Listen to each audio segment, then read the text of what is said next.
నమస్తే, జర్నలిస్ట్ మీ కేఎంఆర్. ఆంధ్రప్రదేశ్లో స్థానిక సంస్థల ఎన్నికలకు ప్రభుత్వం రంగం సిద్ధం చేసుకున్నట్టు తెలుస్తుంది. అన్ని జిల్లాల్లో స్థానిక సంస్థలు అంటే సర్పంచులు, మున్సిపల్ ఎన్నికలకి ఇప్పటికే అన్ని పట్టణాలు, గ్రామాల్లో కూడా అధికార పార్టీ నాయకులు ఇప్పటికే సన్నాహాలు చేస్తున్నారు. ఎవరెవరిని ఏ పదవిలో పెట్టాలి, ఎవరెవరికి ఏ పదవి ఇవ్వాలి, ఎవరెవరిని సర్పంచ్ని చేయాలి, ఎవరెవరిని కార్పొరేటర్ని చేయాలి, ఎవరెవరిని మున్సిపల్ చైర్మన్ చేయాలి, మేయర్ చేయాలి.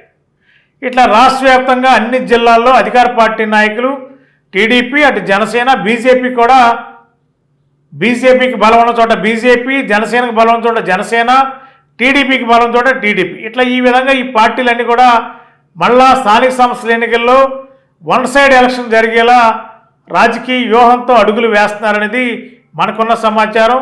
ఇప్పటికే చాలా జిల్లాలు, ముఖ్యంగా ఉత్తరాంధ్ర, గోదావరి జిల్లాలో కూడా ఎమ్మెల్యేలు, అధికార పార్టీ ఎమ్మెల్యేలు అందరూ కూడా ఏ నియోజకవర్గాల్లో ఎక్కడెక్కడ ఎవరు ఉండాలి, ఎవరెవరిని కార్పొరేటర్లు చేయాలి, ఎవరెవరిని చైర్మన్ చేయాలి, మేయర్లు చేయాలని కూడా ఒక కీలక నిర్ణయానికి వచ్చారనేది మనకున్న సమాచారం.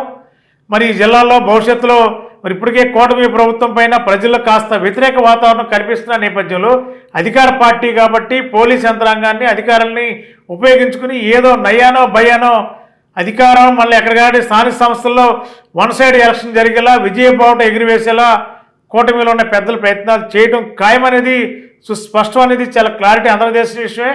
కానీ మరి ఎన్నికల్లో వైఎస్ఆర్సీపీ పార్టీ ఏ విధంగా అవలంబించబోతుంది, మరి కొన్ని చోట్ల పోటీ చేస్తారంటున్నారు, కొన్ని చోట్ల పోటీ చేయరంటున్నారు. మరి పార్టీ అధినేత వైఎస్ జగన్మోహన్ రెడ్డి గారు అయితే స్థానిక సంస్థల ఎన్నికల్లో వైఎస్ఆర్సీపీ పోటీల్లో ఖచ్చితంగా ఉంటుంది, ఎదుర్కొంటుంది అంటున్నారు.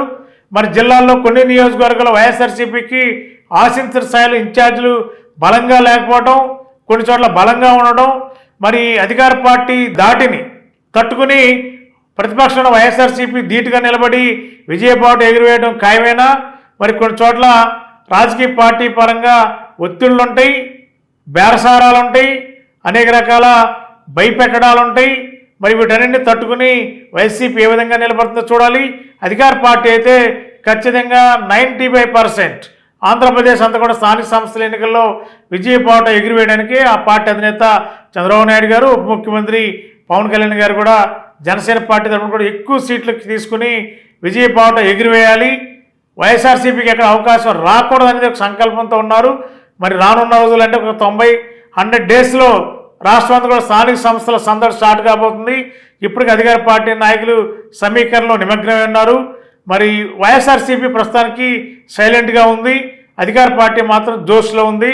వైఎస్ఆర్సీపీ మరి పోటీ చేస్తుందా, పోటీ చేస్తే గెలిచే అవకాశాలు ఉన్నాయా లేవనేది క్యాల్కులేట్ చేసుకుంటున్నారు. 100 రోజులైతే ఖచ్చితంగా ఆంధ్రప్రదేశ్ అంతా కూడా ఎన్నికల సమరం, స్థానిక సమరం సందడి కనిపించే అవకాశం చాలా సుస్పష్టంగా కనిపిస్తుంది. Thank you.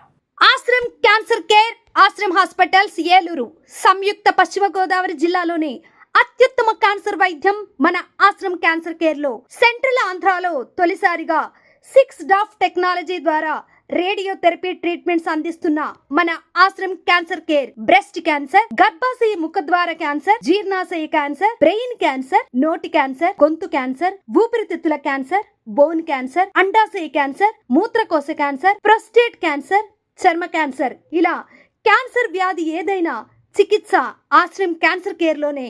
బ్రాక్కిథెరపీ, chemotherapy, radiotherapy, surgical oncology సేవలు 24 గంటలు అందుబాటులో. డాక్టర్ ఎన్టీఆర్ వైద్య సేవ, ఎంప్లాయీస్ హెల్త్ స్కీమ్, ప్రముఖ ఇన్సూరెన్స్ కంపెనీల గుర్తింపు పొందిన హాస్పిటల్ మన Ashram cancer care hospital. Ashram cancer care, NH5, Malkapuram, Eluru, Andhra Pradesh.